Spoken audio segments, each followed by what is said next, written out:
podcast. Hello, I'm Karen Shalhoub, Legal Liaison, here with Catherine Shanahan, CDFA. We're the co-founders of My Divorce Solution, a company whose mission is to change the way people get divorced by providing a different approach, financial clarity, and an online course to help couples develop a transparent plan that will optimize the outcome of their divorce. Each podcast, we sit down with professionals who provide insight and frank discussion on real people, real situations, and real divorce. Today, we're happy to welcome Colleen Kowal. Colleen is a relationship specialist. She believes that at the heart of most problems is a broken relationship.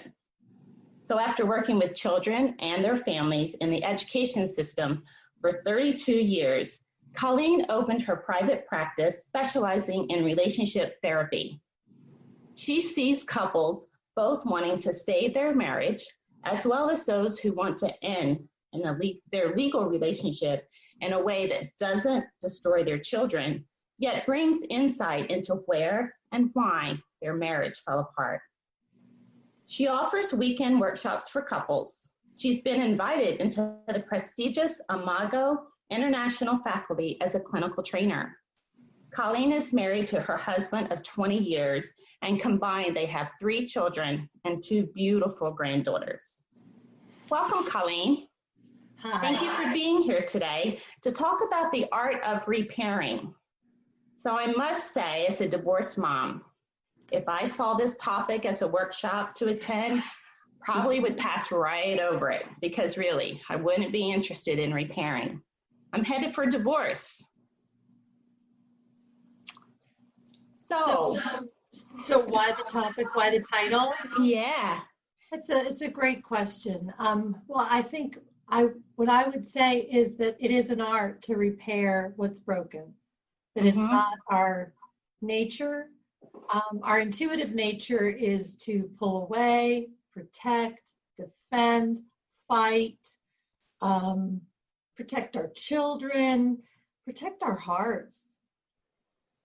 You know, I had a client this morning, and he actually felt like you felt, Karen. I said, you know, I'm getting ready to do a podcast, The Art of Repairing. And he said, I don't want to repair. I'm getting divorced. Yeah.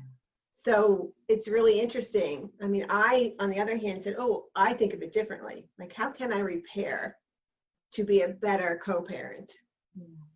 I mean, I think that you have the benefit of hearing divorce after divorce and broken hearts and the hurt, and that's why perhaps you're more open to repairing. But I think when you're in it personally and up front, the initial reaction is to not repair, and sometimes it's actually to get revenge, and I'm going to hurt you back, and I'm not going to let you hurt me again. And so all that is a very normal reaction, but what I like to do is help parents see the bigger, longer game. Is one, when you get divorced, it doesn't mean it's over. It's really a new beginning. And what they're not seeing is that they're going to have birthday parties and graduations and weddings and birth of new children. Right. And having walked in the divorce shoes, I was a child of divorce. And so I know that side of it. Then I also I was divorced at 34 with a 4-year-old, and feeling like I was washed up. Nobody would want me. It was a very sad time in my life. And then having years in the school system, working with children and seeing the impact of divorce on children and parents that couldn't repair, convinces me 100% that it is worth repairing if you put your children first. I think that's a big deal. What does repairing actually entail? Because even now, 8 years past my divorce, I don't know that it's necessarily good that we have to go, or necessary that we have to go to the grandchildren's birthday parties together, or that, I don't know that that's better for our children, which is interesting. So where would a repair end? Like, what does it bring you to? in a relationship? Well, I think that's a great question, because I think it really depends on the couple and the situation. Sometimes a repair isn't possible. If someone's using substances and they're not healthy enough to repair the relationship, then you can't. It can't be one-sided. Mm-hmm. You can do your part and set a good example for your children. And but for example, in that situation, if someone's abusing substances and they're not willing or either able to repair, then you can, instead of sending the message, your dad ruined my life, and saying bad things about the parent, you can begin the repair process with your child.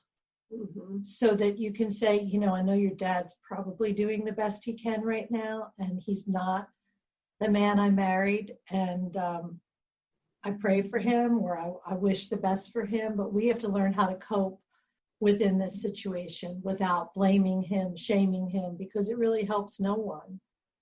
So I think it's really very situation dependent, but I would say 8 years after a divorce, most people never have closure after a marriage ends. That's why the repair process is almost like, why would we be at the same birthday party? But what they don't realize is that someday you are going to be in a situation, or your child will be in a situation where they feel torn and their loyalty is torn. And that's a painful place for children to live, where they have to feel like, if I invite dad to the wedding, then mom's going to be mad. Who's going to walk me down the aisle? Like all of those things. I mean, it's a lot of pain for the children. It may not be in your best interest, but I think there's a second part to that.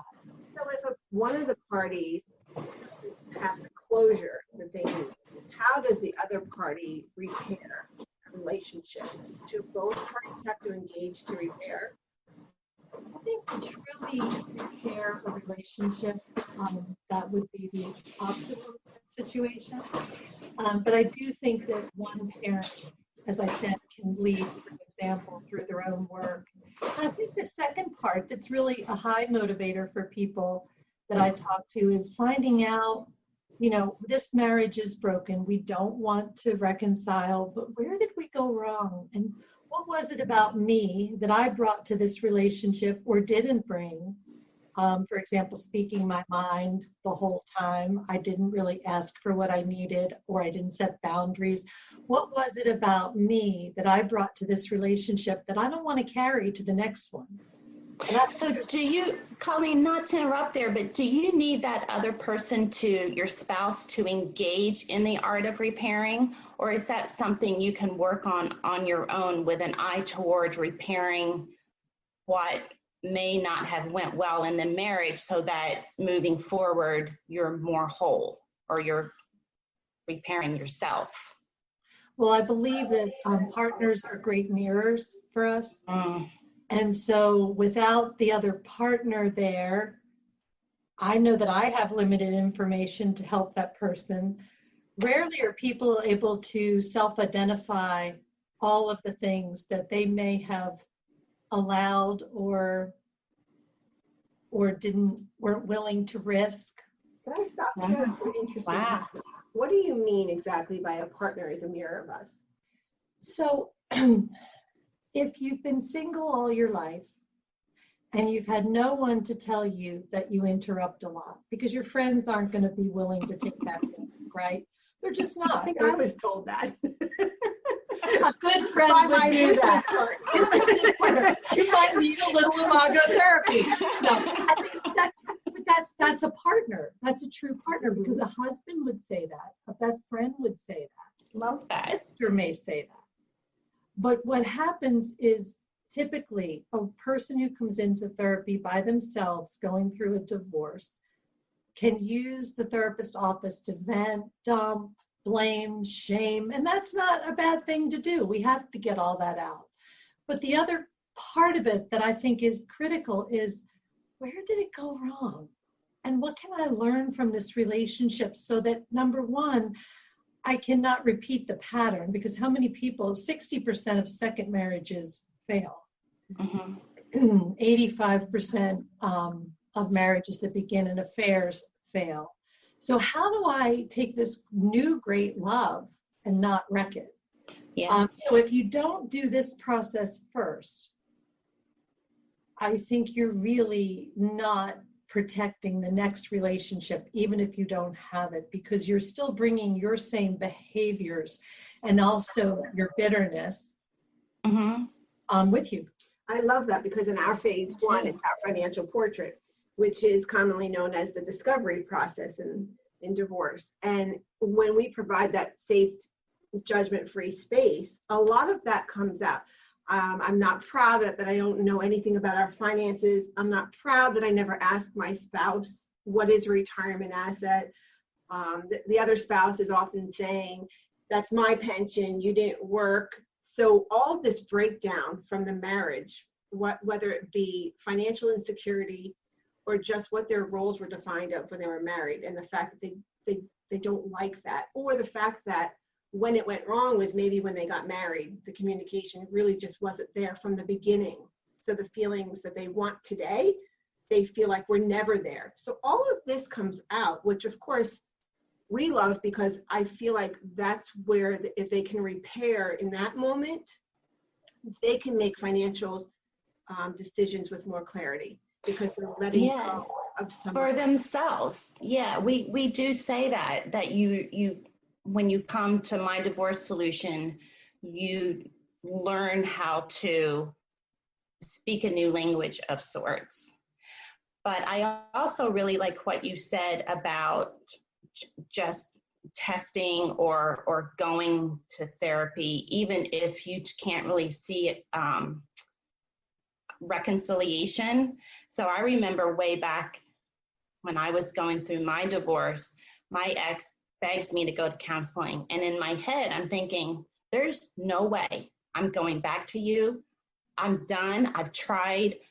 I have to stay on the path to be strong enough to leave. And so I thought if I went to therapy, then I would get weak again and not be strong for myself and my children. But what you're saying is you can go with the attitude of learning and decide if you want to reconcile or not, but that shouldn't be a reason not to go to therapy. I think that's what I'm hearing you say. Oh, yes, absolutely, because that, what you might have learned also about yourself, but also there's like a forgiveness that can happen with all that, like an understanding that when, this is a two-part answer. So the possibility of truly kind of forgiving your partner for who they didn't show up as in your marriage. Because when you started out, nobody starts out thinking this is going to end in divorce. Right. Everybody starts out hopeful, loving, committed.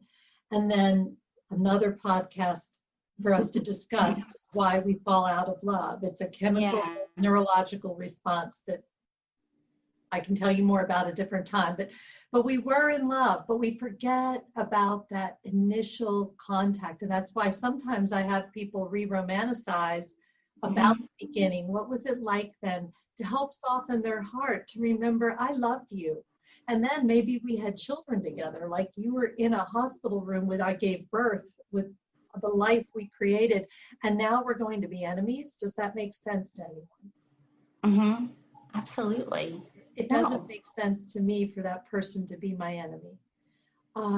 However, you know, there is a time when relationships expire. There's a person who maybe people outgrow each other, or I don't like that phrase, but they have just spent so long on parallel paths, and that connection has been ruptured too many times that there's really no trust or respect left to save. Then how can we co-create a new relationship that involves respect and trust, but not about fidelity, not about money, but about how do we raise our children and be respectful of the fact that we're both the parents, and we created these little beings, and we'd like to do the best for them. Yeah. And maybe not about money on a day-to-day basis and a disagreement of how to spend it. But if you're approaching the divorce process, you have to be in a space where you can discuss assets and money and what's good for each other and negotiate so that you don't end up in front of a judge. So Absolutely. yeah. Well, what's interesting is I'm working with a couple now who is already divorced. They wouldn't come to you. They both had to have their own lawyer. Mm-hmm. And they're both reporting how unfair their settlement was. But they were not talking about money while they were married. They didn't know how. Mm-hmm. They would not talk about money during their divorce because they each had lawyers talking about it. Mm-hmm. And now they're divorced. They're actually considering reconciliation, and they still don't know how to talk about money. Oh my.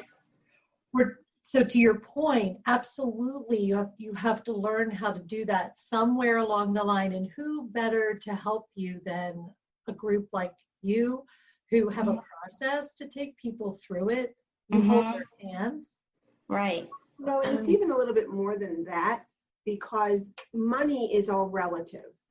And if you come to me with a portfolio that says you have $600 or you have $6,000 or you have $600,000 or you have $6 million, to me, it's a number, right? So I can adjust the relativity of that number to anyone's lifestyle, but the person living that can't.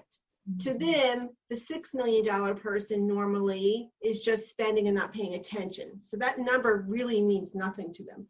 Maybe the $6,000 person, it means more to, because they're more aware of that money fluctuating greatly. Yeah. Right? So what we establish here is, how will this number on this paper affect your lifestyle? And what will your decisions financially be after post-divorce? And what will the long-term effect of that be? Rather than, here's your assets, you're getting half and you're getting half, and here's the income you're getting, and that's a great agreement and see you later. Because that person leaves not understanding the impact. And so their relationship is still bad with money. Right. So it doesn't help them. And then they come back, like you said, and they still don't have a good relationship with it. So they're still confused. And if they don't get a good relationship, all the work that you're doing will still boil down to a bad money relationship. And there is financial infidelity. So that trust will break again. So it's not good. So we love that you just come and you understand. And if you're going to make a compromise, understand what that compromise will mean to you and your family. Right. And then be okay with it, because then you can heal, then you can repair. And if the two of you are transparent from the beginning, financially transparent, and give each other the room for the understanding to set in, then I believe they can repair a relationship moving forward without the financial concern. You just said two big words. So the first word you said was impact. So we have intention and we have impact. So my intentions can be pure and my impact can be horrible. So we have a miss. What you're trying to do with them is make their money situation, their financial picture, their intentions to get really clear so that the impact is a fair impact. It may not be what each of them want ideally, but it's fair regarding the process of divorce. And what I find so often is that when people are lawyered up, if you haven't watched the movie A Marriage Story, watch it. It tells the story. Yes. We If gotta watch that. lawyered up, what happens is that they miss that opportunity to really explore what they really have. And the second word you said is understanding. Because when lawyers are talking, like if we're getting divorced, I don't understand why you think that you keeping the retirement is fair and I keep the house. I just hear it through a lawyer's lens. And that's where the miscommunication also, it was already poor and then it's just driven home. And then the bitter resentment it's not healthy. It's not. And, also at the beginning of a divorce, more often than not, there's one party or the other that's farther down the road. And so they're coming in, one spouse says, I want this, I need it now, and the other spouse is in shock and panic. Right. And so going through our process does allow for us to say, this person is a little bit behind you. Their emotions are valid. They're just not in the space that you are right now. So let's give them time to get engaged, to get their emotion out, just like you had to get your emotion out. so that you can have really good conversations. Because to your point, when you're lawyered up, when I prep a client to go to an attorney, I have to spend a lot of time with, you can't talk about he said, she said, this happened, I feel bad. You have to talk about the facts, because that's really all that you're going to get at the table. So they're there to help you get this divided in the court system, and emotions are not factored in. And then on the flip side to that, one spouse is not emotionally, I always say they're imbalanced. And if one is down here and this one's ready to go, you can't stay down here without them becoming more aggressive. So we do try to balance the other side as well. Right. You may need to slow down, but you may need to pick it up a little bit just to keep you moving forward. And it does become very beneficial if they both understand that you'll help them both balance out. Well, that's one of the reasons I truly refer people to you, because I feel like your sensitivity to the idea that somebody is still in shock and somebody else is ready to move on. Without that, you couldn't have success, you couldn't have repair. And so going back to the repair process, really, what does that mean? It doesn't mean like kiss and make up. It doesn't mean let's get back together. It doesn't mean that what you did was okay. It does not mean any of that. But when they're in my office and they're able to explore how we started, where we got lost, what got in the way of us being close. Sometimes it's an affair, but that really is the symptom. It's a different podcast too. But the affairs are often symptoms of something, not the cause. When people can really have a deep understanding of why this unraveled, what broke us down, then they're able to really breathe through it and be able to move to the other places that they need to go. But the real repair is in not, I'm sorry, but in understanding the pain and the impact my decisions and behavior have had on you. And for that, I am deeply sorry. But if I don't understand it, I just feel the blame and shame. So I'm going to defend myself. I'm going to make it about you. Well, if you hadn't gained 30 pounds the first year we were married, I'm not going to take ownership of my own stuff. I'm going to blame you unless I process this in a safe place. Well, I find it interesting because we have a lot of women that harbor guilt, but they have soft spots for them husbands who happen to have manipulative behavior or have controlled the assets. And even though they may have wronged them with an affair or a symptom which caused the divorce or, caused the start of the divorce, when it gets to financials and their bad relationship with the financials, and they think they're repairing the relationship for co-parenting or moving forward by allowing that manipulation to continue. But that's very different than repairing. Absolutely. And how do you explain me feeling sympathetic or because of this manipulative behavior that they're so used to 20-year relationships of this behavior, when that other side uses it as the way I'm going to take care of you, the way that we're going to be able to co-parent together, because I'm always going to take care of this. How do you get them to see that's not really repairing? That's still continuing a behavior that led you to this very spot probably. Well, I think what I try to talk about with couples is how effective is your behavior? Like we talked about intention and impact. So woman who is being manipulated again, but in a different context now within the divorce, what is your intention? Let's get clear about that. So what is it that you're trying to achieve? Because is she manipulating to keep the money? Or she has a secret hope that if she goes along and plays along, she can get him back. I mean, I think it depends.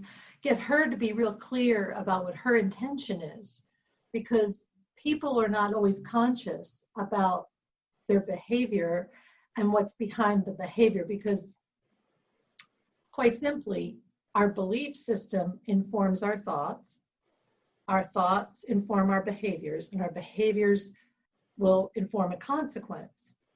So a lot of people operate just on their feelings, and that's what you're kind of talking about, that they're skipping a step, that there is a thought first before the feeling, and that thought comes from a belief. And so I try to get to their belief and understand that somewhere I believe he really loves me and that he doesn't really want this. I believe that. And then I can work with that.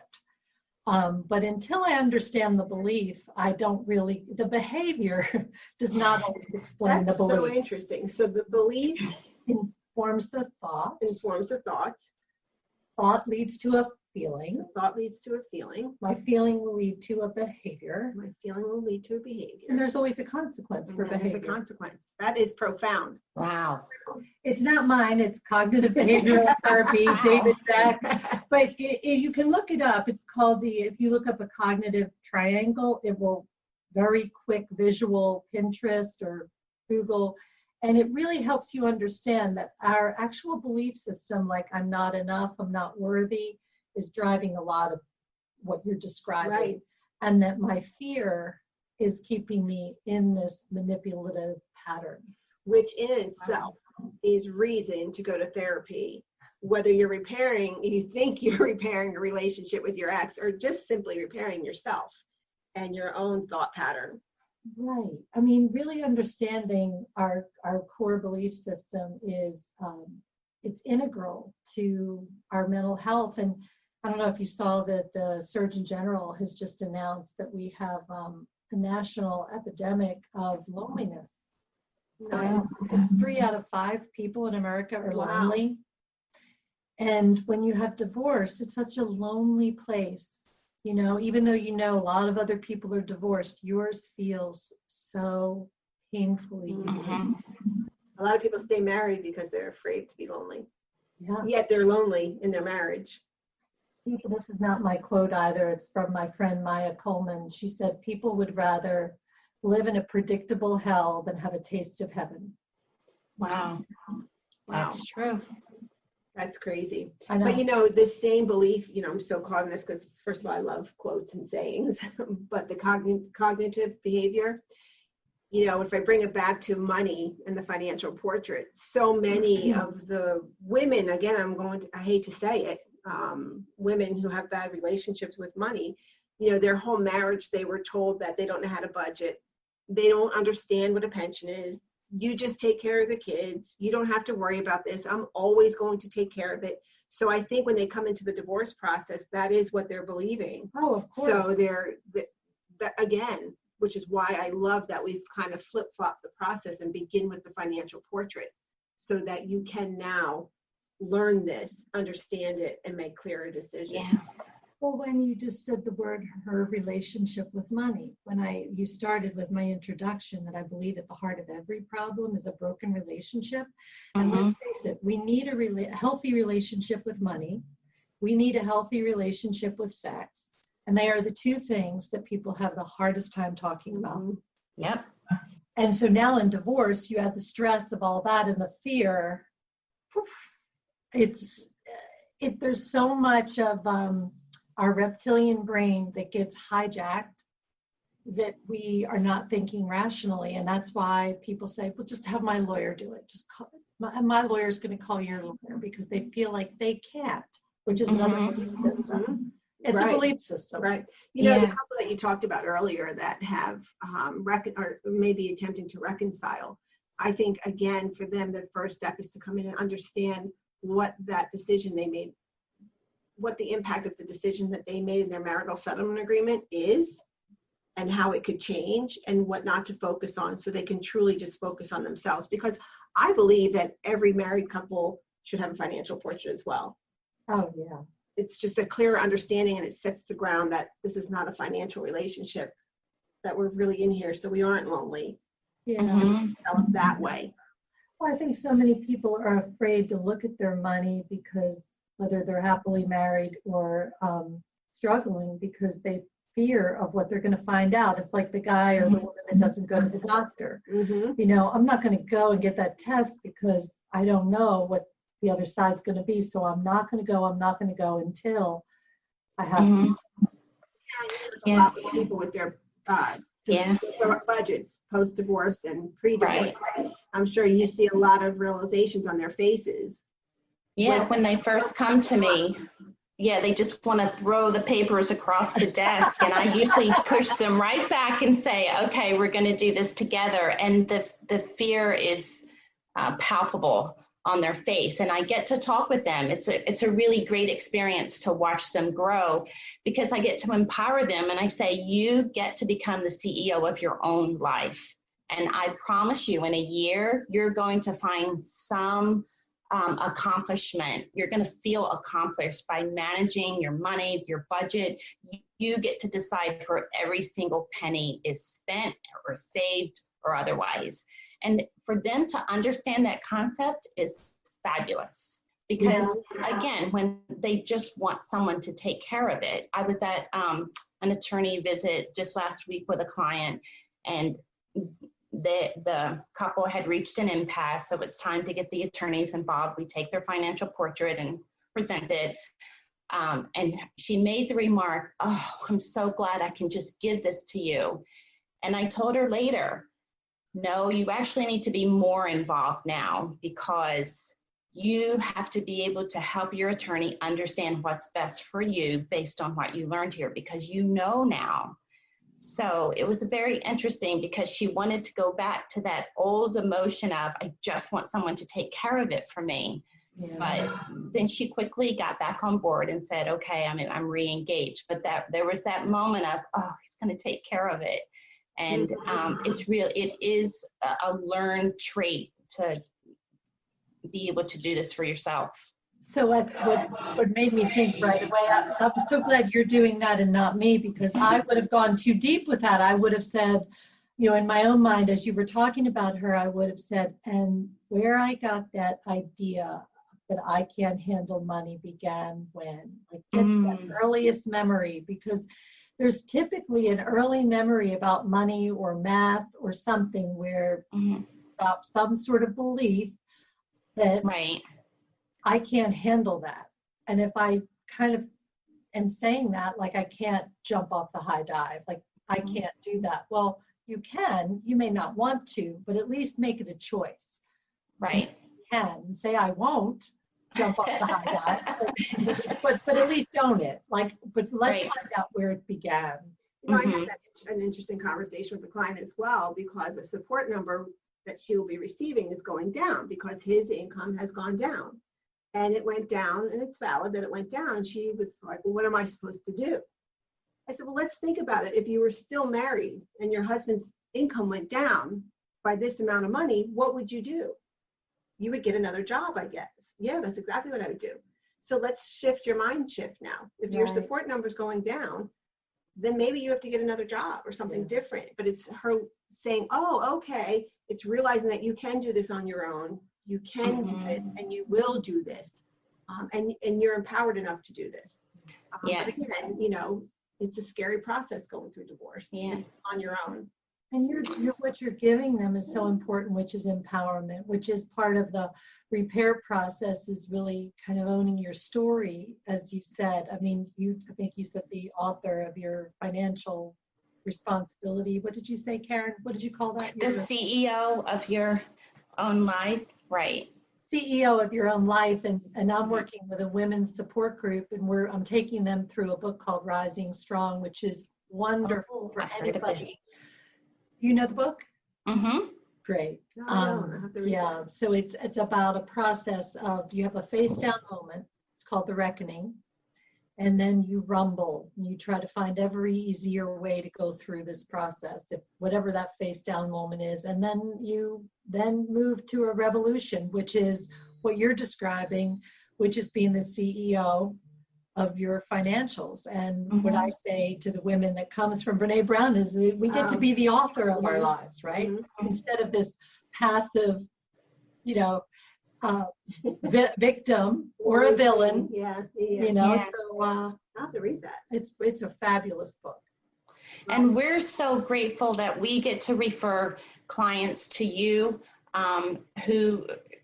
because we don't have the time, obviously, nor the expertise, more importantly, to go through all of that with them. And that is such an important process or something to do during a transition.